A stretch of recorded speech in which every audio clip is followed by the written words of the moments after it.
Good morning guys, welcome back sa aking channel. Ngayon ay magkakabit ako ng surface mounted na ilaw.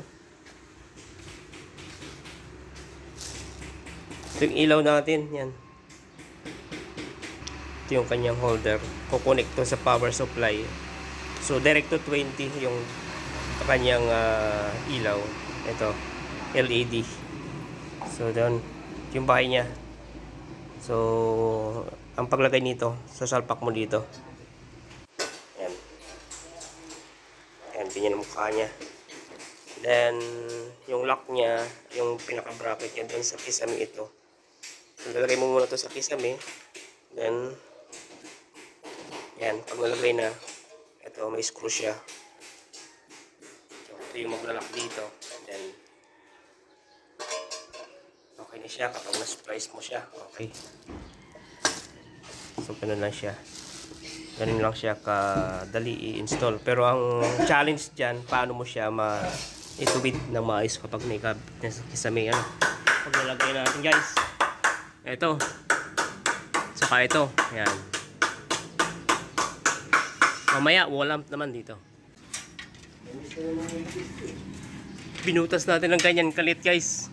Oh, so, titingnan natin kung madudukot natin na maayos yung wire kasi nandyan lang naman, malapit lang. Pinako ko eh. Pinako daw ng pintor.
Guys, kuhaan din natin to ng sukat. So, sisintruhan natin. Then, lalapisan natin yung pinakagitna niya.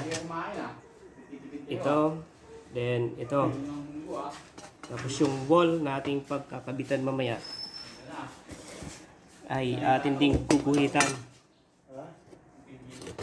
So, ito. May rubber to. Para pag lumapat to sa wall, hindi makapasok yung tubig. Hindi makapasok yung tubig o yung ulan kapag uulan.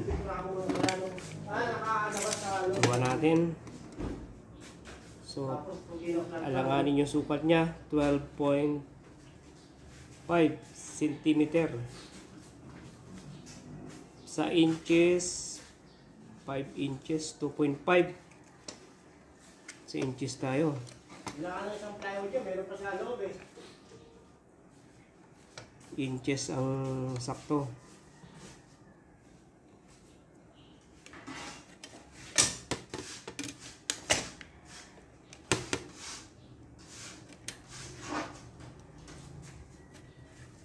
Two point five.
Ha?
So yun yung kanina guys. Oh.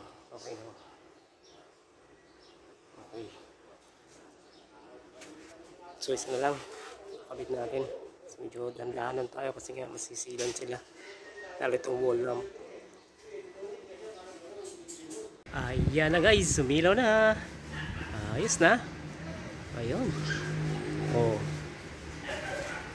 So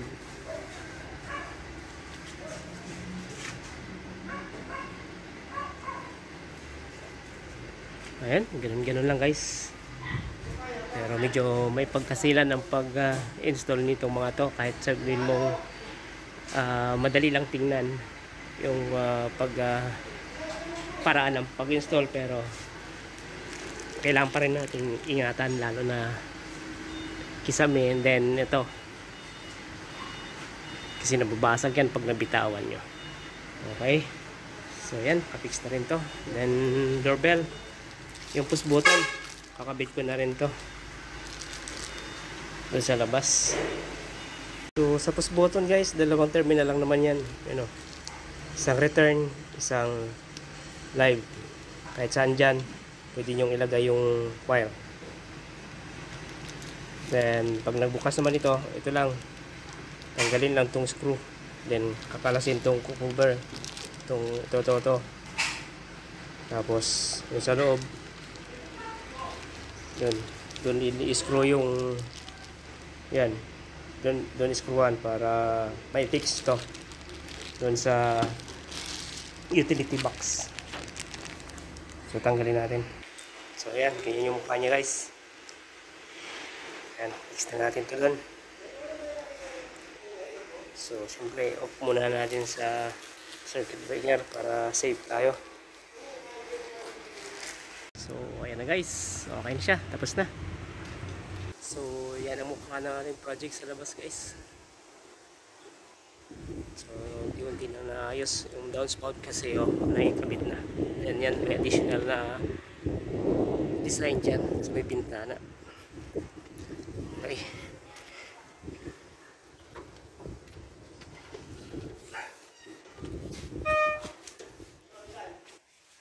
Yan, puno natin sa breaker. Testing na natin guys. Testing natin kung tutunog.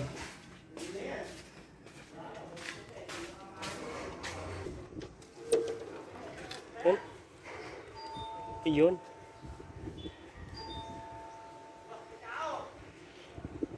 Delivery. Ayan guys, okay na.